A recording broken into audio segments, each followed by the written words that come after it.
Dia jujur, dia bilang, Tuhan, gua gak punya apa-apa untuk melawan. Ya, mungkin kalau tadi seperti Mami Karo bilang, sedang dilanda hutang, Anda datang ke hadapan Tuhan. Tuhan, ini memang salah saya. Udah kepalang, udah kadung gitu kan. Tuhan, dan saya gak punya apa-apa untuk bayar. Gitu kan.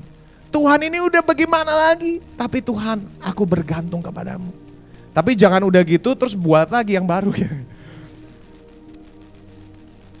Tapi saudara, Anda tetapkan hatimu untuk tidak mencari pertolongan dari siapapun selain dari Tuhan. Kami tidak tahu apa yang harus kami lakukan, tapi mata kami tertuju kepadamu. Saudara, saya mau bilang, ketika kita sedang dilanda ketakutan, biasanya yang keluar ini pertanyaan-pertanyaan yang salah. Betul nggak? Ketika Anda dilanda masalah, pertanyaan yang muncul adalah salahnya di mana, salah siapa, kenapa ini bisa terjadi, bagaimana ini tidak terjadi lagi. Betul kan? Kurang lebih seperti itu kan? Saudara, saya mau bilang begini, pertanyaan yang salah selalu menghasilkan jawaban yang salah. Ya benar nggak saudara? Kalau pertanyaannya udah salah, jawaban apapun pasti salah. Nggak ada jawaban yang benar pada pertanyaan yang salah. Orang pertanyaannya udah salah. Makanya Yesus nggak pernah sembarang jawab pertanyaan orang-orang Farisi, saudara. Ketika orang Farisi tanya, lu Mesias bukan? Lu ini bukan, lu itu bukan.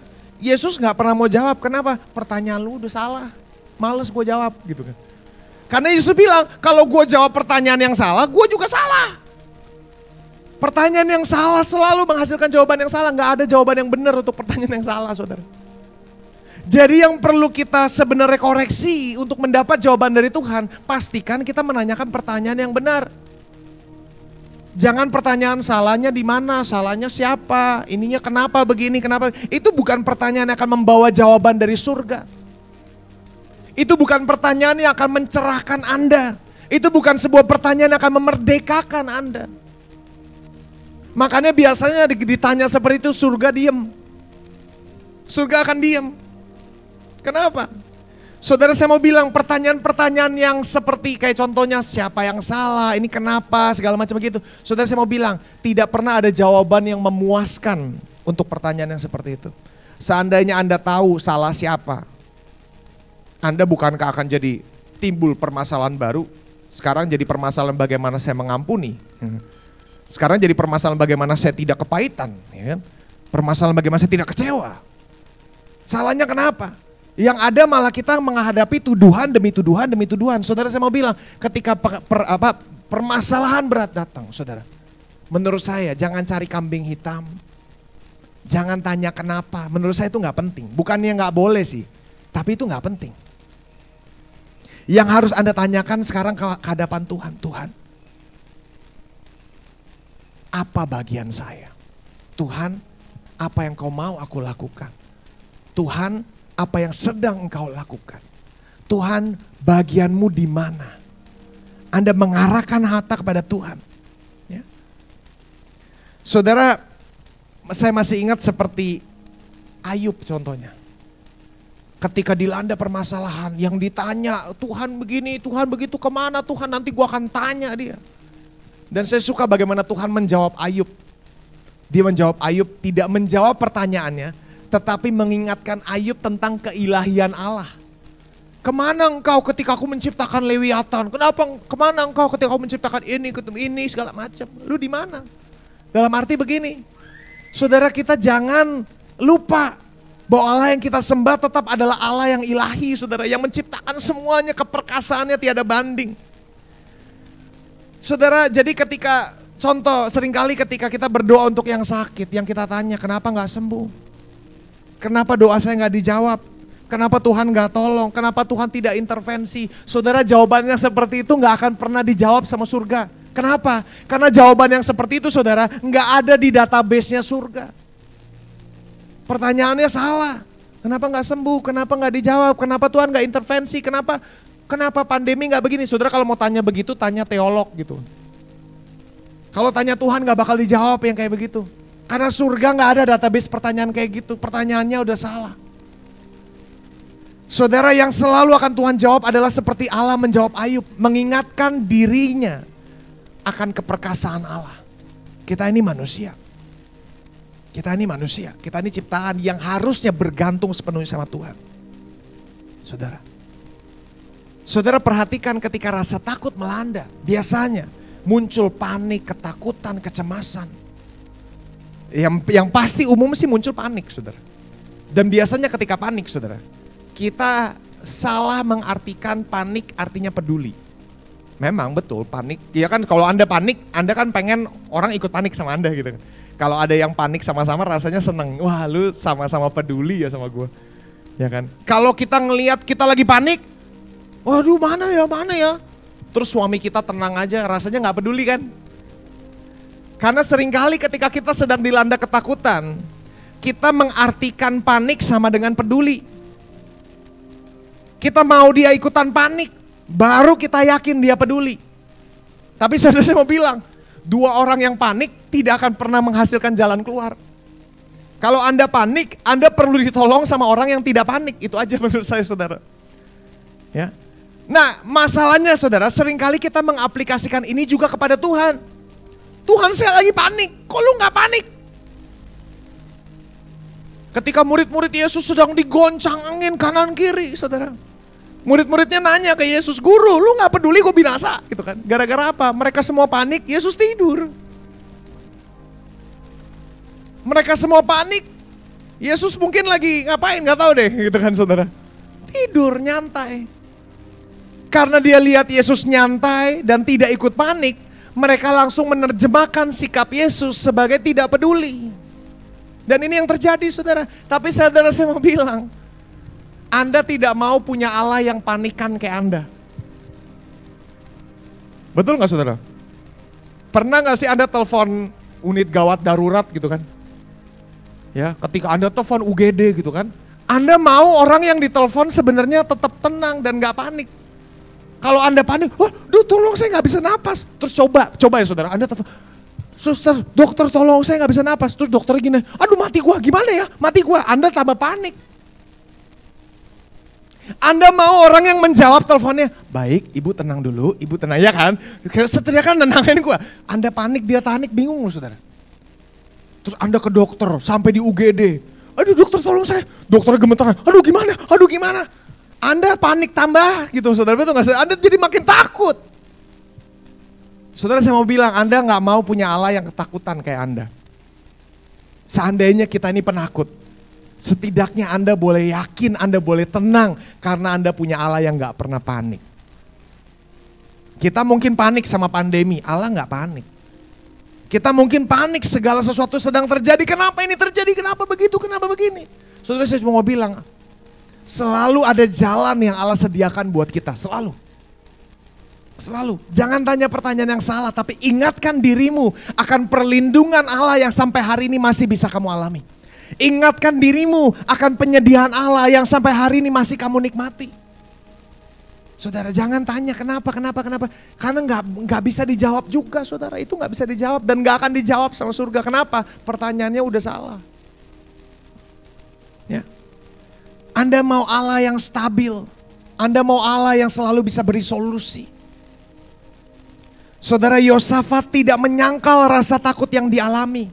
Yosafat tidak menyangkal bahwa hal buruk mungkin akan terjadi.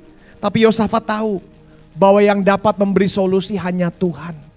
Karena itu dia tidak mengandalkan kanan kiri, tapi dia menyerukan pandangannya kepada Tuhan. Boleh saya undang pemusik untuk naik? Saudara saya cuma mau bilang begini saudara. Sadari kelemahan kita, seperti Yosafat juga menyadari kelemahannya. Dia menyadari Tuhan, aku tidak punya kuasa untuk melawan, tapi mataku tertuju padamu. Kata mata tertuju kepadamu tuh saudara sebenarnya adalah perkataan lebih mudah, lebih dalam diterjemahkan gini. Aku berharap hanya kepadamu. Aku berharap hanya kepadamu. Ya. Dia sangat yakin akan kuasa Allah. Dia sangat yakin bahwa rancangan Allah tidak untuk membinasakan dia. Sikap yang tepat adalah memfokuskan mata kita kepada Allah dan segenap sifatnya. Saudara, tetapkan matamu untuk mencari Tuhan. Mengingatkan diri kita akan keperkasaan Allah kita. Amin. Dan yang terakhir, saudara, sebelum masuk yang terakhir, peperangan kita adalah memindahkan fokus kita dari kita atau keadaan kita kepada Tuhan. Bagian kita tuh di sini, saudara. Karena ketika kita takut, ketika kita, saudara saya lupa, satu lagi begini. Seringkali ketika masalah bencana datang, kita ini suka mencari selain siapa salah dan sebagainya macam. Kita ini suka berpikir, jangan-jangan ada celah yang saya buat. Jangan-jangan ada salah yang saya buat. Betul gak saudara? Kalau Kristen lama biasanya pasti tahu deh, kita sama-sama lah. Saya juga begitu saudara. Ketika sesuatu yang terjadi, umumnya yang kita tanya, celah saya di mana? Seakan-akan Tuhanmu tidak sanggup menutup celahmu ketika dia tahu kamu bersalah. Seakan-akan Allah yang Anda sembah bukanlah imam yang agung. Seakan-akan Allah yang Anda sembah bukan pendoa syafaatmu. Saudara, saya mau bilang, seandainya Anda buka celah, kasih karunia apakah tidak cukup untuk menutupinya? Ya. Anda jangan fokus salahnya di mana. Yosafat juga bilang, aku nggak tahu. Dan dia nggak bilang mungkin salah saya di sini, ampuni, mungkin begini, mungkin begini. Tapi dia bilang begini, Tuhan, saya nggak tahu harus apa, tapi mataku tertuju padamu. Dan saudara jangan mengartikan bahwa ini adalah jeritan orang yang tidak mau bertobat dan arogan, tidak. Tapi Yosafat tahu, seandainya saya mau bilang apapun percuma. Saya nggak tahu. Tapi saya bilang saya percaya kepadamu. Daripada begini nggak saudara, kadang-kadang banyak orang Kristen kan kalau doa sama Tuhan, minta ampun sama semua dosa yang dulu lu udah minta maaf. Lagi diulang lagi. Harap-harap mungkin ada yang belum kita doain gitu kan. Mungkin belum ditutup. Ya, mungkin ada celah yang ini. Saudara, bukannya saya bilang itu salah sih. Tapi pemikiran yang seperti itu adalah pemikiran yang mengurangi keperkasaan Allahmu. Seakan-akan Allah hanya bisa bergerak ketika Anda kudus. Seakan-akan Allah tangannya hanya bisa cukup panjang kalau Anda benar. Saudara, saya mau bilang itu juga adalah arogansi kita. Berpikir bahwa kita bisa mencapai kebenaran melalui perbuatan kita sendiri. Saudara, saya mau bilang, bahkan Tuhan bilang kebaikanmu pun seperti kain lap kotor di tangan Tuhan. Jadi gak perlu fokus salahnya di mana. Selama kita pikir salahnya di mana, celahnya di mana, kenapa ini begini, kenapa begitu. Saudara perhatikan, pemikiran yang seperti itu adalah pemikiran yang berpusat pada siapa? Saya. Salah saya di mana, celah saya di mana, kesalahan saya yang mana yang saya belum minta ampun, Tuhan masih marah yang mana dari saya. Fokusmu masih di kamu. Dan selama fokusnya ke kamu, saudara, pertanyaannya selalu salah. Saudara, kalau Anda mau mengeluarkan pertanyaan yang tepat, fokusmu pindahin dari dirimu dan keadaanmu kepada Tuhan dan kebesarannya. Ketika fokusmu pindah, pertanyaanmu pindah. Dari Tuhan, salah saya apa? Kepada Tuhan, apa yang akan engkau perbuat? Tuhan, apa yang engkau akan kerjakan? Karena sekarang fokusmu sudah pindah kepada dirimu yang selalu tidak pernah sempurna dan tidak pernah stabil, kepada Tuhan yang selalu sempurna dan selalu stabil dan selalu bisa diandalkan. Ketika fokusmu pindah dari dirimu kepada Tuhan, saudara, Anda akan menyadari bahwa Allah yang Anda sembah, Dia dikenal sebagai Allah pemurah.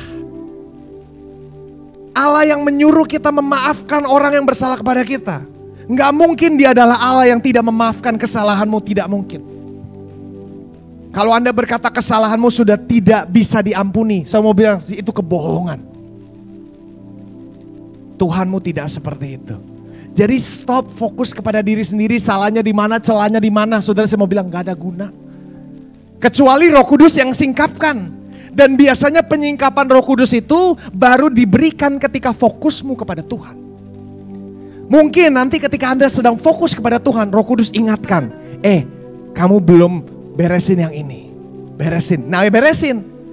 Tapi kalau Roh Kudus bukan Roh Kudus yang bicara, saudara, percuma. Anda gak mungkin bisa menginsafi dirimu sendiri.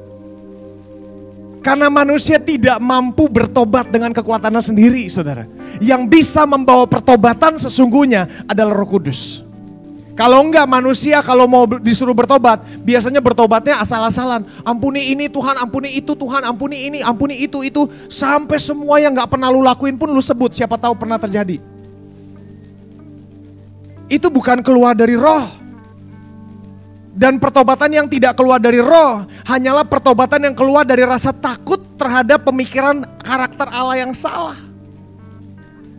Jadi Anda fokus kepada Tuhan, dan kalau Allah bicara, minta ampun. Kalau Allah bicara, bereskan. Kalau enggak, sembah Tuhan. Masuk kepada poin yang ketiga, postur menyembah. Ketika Anda putuskan hatimu untuk mencari Tuhan, dan ketika Anda memindahkan perhatianmu dari dirimu kepada Allah, saudara tebak apa yang kemudian terjadi? Penyembahan pasti naik. Dan lihat Yosafat memenangkan ini melalui penyembahannya. Lalu berlututlah Yosafat dengan mukanya ke tanah. Seluruh Yehuda dan penduduk Yerusalem pun sujud di hadapan Tuhan dan menyembah kepadanya.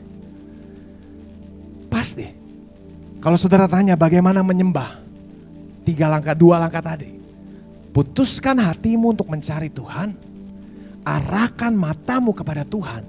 Udah pasti yang keluar hanya penyembahan.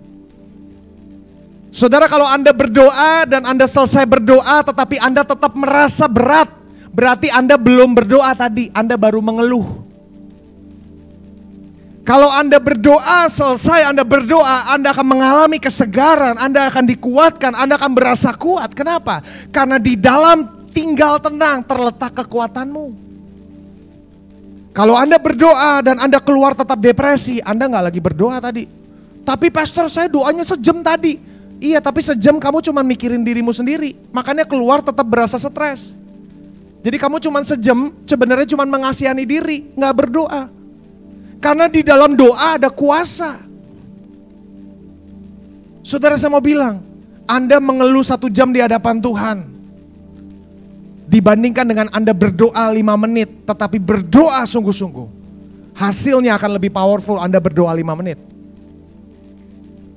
Karena bukan bicara soal kuantitas, tapi bicara soal sikap hatimu ketika berdoa. Fokusmu di sini apa di sana.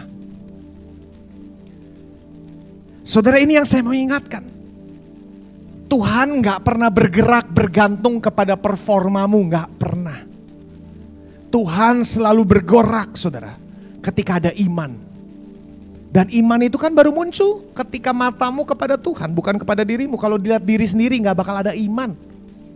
Saudara, betul gak saudara? Saya mau ajak kita sama-sama bangkit berdiri. Saudara, ada lagu yang kemarin saya tulis. Lagu ini berkata, tidak ada yang mustahil ketika engkau yang bergerak. Saya mau ajak kita sama-sama gereja untuk menyanyikan pujian ini. Saya pengen kita sama-sama arahkan hati kita kembali kepada Tuhan. Saudara, beberapa momen yang lalu saya sebenarnya ketika saya sedang berdoa untuk Minggu Mujizat, tiba-tiba ketika saya sedang menulis lagu, saya menulis lirik, saya berasa seperti ini menjadi teriakan doa.